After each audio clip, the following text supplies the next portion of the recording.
Ave Maria, cheia de graça, o Senhor é convosco. Bendita sois vós entre as mulheres, bendito é o fruto do vosso ventre, Jesus. Santa Maria, Mãe de Deus, rogai por nós, pecadores, agora e na hora de nossa morte. Amém. Queiram sentar-se uns instantes, por favor. Queridos irmãos e irmãs, nós estamos chegando ao fim do ano litúrgico. É o penúltimo domingo do ano litúrgico, 33º. Próximo domingo, que seria o 34º, a Igreja celebra a festa, a grande solenidade de Cristo Rei. E dá início, no domingo seguinte, a um novo ano litúrgico, com o primeiro domingo do Advento.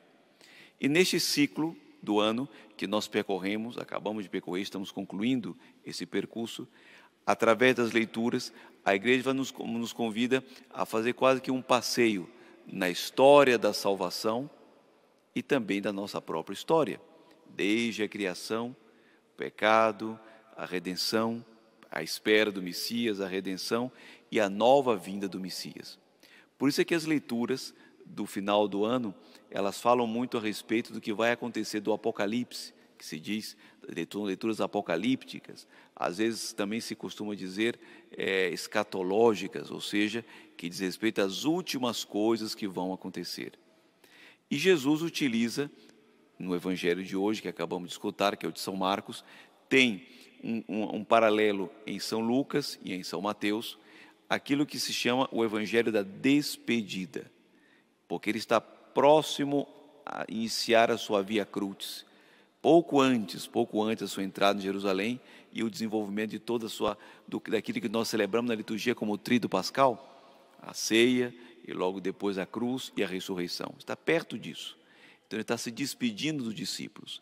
E nessa despedida, ele utiliza a linguagem apocalíptica do judeu do seu tempo, que vimos na primeira leitura do profeta Daniel, que acabamos de escutar, e do próprio Evangelho. Então, os fenômenos que vão acontecer no universo, no cosmos, o céu que perde a lua, o sol que perde a sua luz, a lua que perde o brilho, imagine estrelas que caem do céu. E é evidente que isso dá margem a aguçar a curiosidade e a imaginação. Soma-se a isso, que aqui é a revelação oficial, as revelações privadas, aquelas que diz respeito a pessoas que receberam um especial dom de Deus, de que Deus falou para elas através de um santo, de um anjo, revelando essas coisas. E fala inclusive dos 3 dias de trevas. Quem não ouviu falar, fala-se muito dos 3 dias de trevas. E se nós somarmos a isso, 3 dias de trevas, isso que já se fala de concreto, que haverá um grande apagão aí na Europa, europeus se preparando para isso, imaginem, um grande apagão em outras partes do mundo. Então as pessoas começam a ficar assustadas. Como será esse fim? Como será o fim do mundo? E sempre uma pergunta que me causou muita curiosidade desde pequeno, e vendo o susto das pessoas em relação a essa possibilidade. Será que eu verei o fim do mundo? Virá em meus dias e o susto. E a gente se pergunta, por que tanto medo? Por que tanta curiosidade e por que tanto medo? Aí encontramos um paralelo. Quando é que a pessoa tem medo do juízo do promotor? Quando tem culpa no cartório, né? Porque se não tem por que temer, não tem razão para temer. Quando tem culpa no cartório, começa a ficar com medo, com receio. Como será? Eu estarei preparado ou não? Vai me pegar de surpresa? Como eu gostaria de saber? E a gente se pergunta, por que gostaria de saber? Porque assim eu me preparo melhor. Não é exatamente isso. A pessoa gostaria de saber para como que tentar passar a perna em Deus.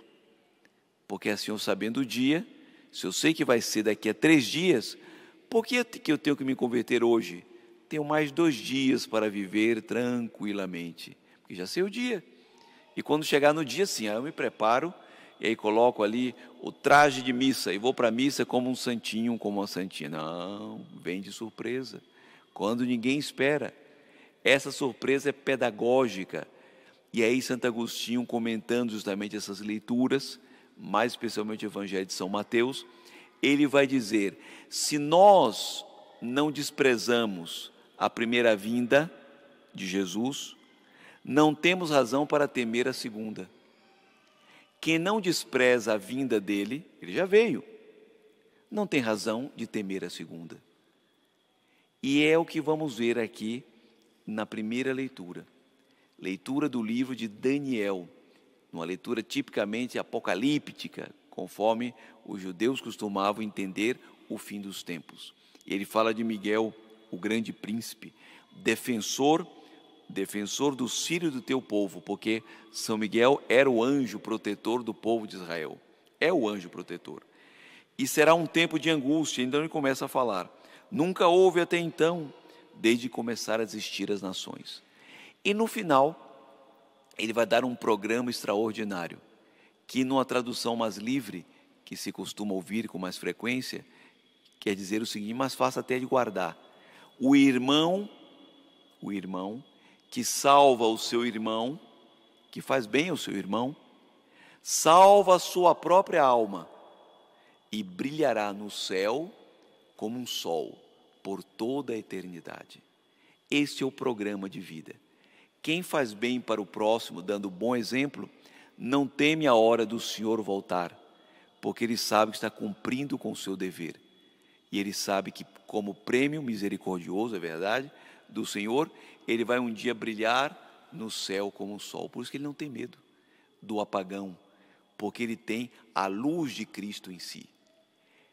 Teme os 3 dias de trevas aqueles que estão em trevas, porque aqueles que vivem na luz não têm razão para temer. Não tem razão para temer. Por isso é que diz o salmo de resposta: guardai-me, ó Deus, porque em vós me refugio. Aquele que se refugia em Deus. E continua: ó Senhor, sois minha herança e minha taça, meu destino está seguro em vossas mãos. Quem está vivendo segundo Deus não teme, porque está seguro nas mãos de Deus. E por fim, vai dizer: pois não haveis de me deixar entregue à morte, nem vosso amigo conhecer a corrupção. Quem é amigo de Deus não tem o que temer. E aí diz: vós me ensinais vosso caminho para a vida, junto a vós, junto de Deus, felicidade sem limites. Todos procuram a felicidade. E sabe por quê nem todos encontram? Alguns respondem facilmente: porque procuram onde ela não está. Mas eu digo com mais ênfase: sabe por que não encontram os que procuram a felicidade? Porque estão procurando a felicidade. Se procurassem fazer a vontade de Deus, a felicidade viria como um prêmio. A felicidade não se compra, não se encontra por acaso, mas é o prêmio daqueles que fazem a vontade de Deus. É um prêmio, um dom de Deus. E por fim, carta de São Paulo aos Hebreus. Nesta carta, São Paulo vai recordar que todo sacerdote da antiga lei oferecia sacrifício todos os dias. Claro, Cristo, uma vez só, ofereceu o seu sacrifício, ele entrou no céu. Ele é o nosso sumo e eterno sacerdote. E todas as vezes que um padre celebra a Santa Missa, é ele mesmo quem está celebrando. Mais uma vez, entramos todos nós com ele no santuário, que é como se fosse a porta do céu, e neste encontro nós temos a confiança de um sacerdote que não ofereceu um sacrifício, como os da antiga lei, mas um sacerdote que se ofereceu a si mesmo como sacrifício. Se ele se deu a si por nós, ora, o que é que vamos temer? É, portanto, uma leitura a mais que nos dá confiança de não temer nem o dia presente, nem os dias futuros. Evangelho, para concluir essa reflexão, que já vai um pouco longa, estou aqui olhando o relógio, já está concluindo. Nós encontramos no Evangelho Nosso Senhor dizendo aos seus discípulos: naqueles dias, ou seja, na sua segunda vinda, depois da grande tribulação, o que será essa tribulação? O sol vai se escurecer, a lua não brilhará mais e as estrelas começarão a cair do céu. É uma imagem apocalíptica assim terrível, mas que serve para nós como reflexão importante para as nossas vidas. A terra O mundo em que vivemos, as nossas vidas, devem ser uma imagem do céu, de um céu quando está em ordem. O sol que brilha, que ilumina, que aquece, a lua que brilha, os astros que giram em torno de outros maiores, tudo ordenado, tudo segundo um eixo de verdade. Quando o homem gira em torno do eixo da verdade que é Cristo, em que vivemos, as nossas vidas devem ser uma imagem do céu, de um céu quando está em ordem. O sol que brilha, que ilumina, que aquece, a lua que brilha, os astros que giram em torno de outros maiores, tudo ordenado, tudo segundo um eixo de verdade.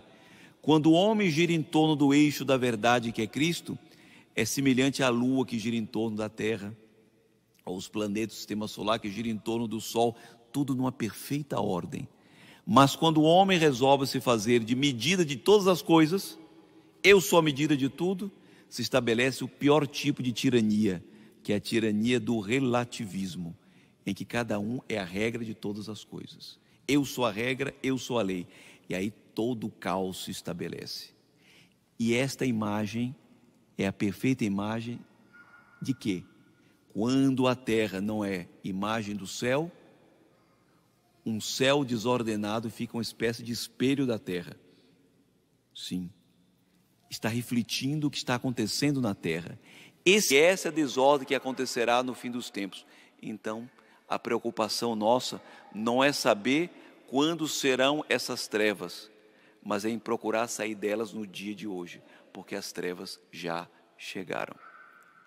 O sol ainda brilha, mas a gente olha para os homens perderam o seu brilho, porque não mais refletem a Deus. Façamos agora o nosso exame de consciência, para pedir a Deus que nós não sejamos deste número, que sejamos daqueles sim, que procuram viver tendo como eixo a Ele, nosso Senhor Jesus Cristo, viver em torno, gravitar em torno dEle, e todas as coisas entram no seu devido lugar. Peçamos a Nossa Senhora que ela nos auxilie para atender este pedido, e assim todos com muita tranquilidade vivemos em paz, vivemos seguros em Deus, porque não nos importa o dia e a hora. O que me importa é estar em dia com Deus. Louvado seja nosso Senhor Jesus Cristo.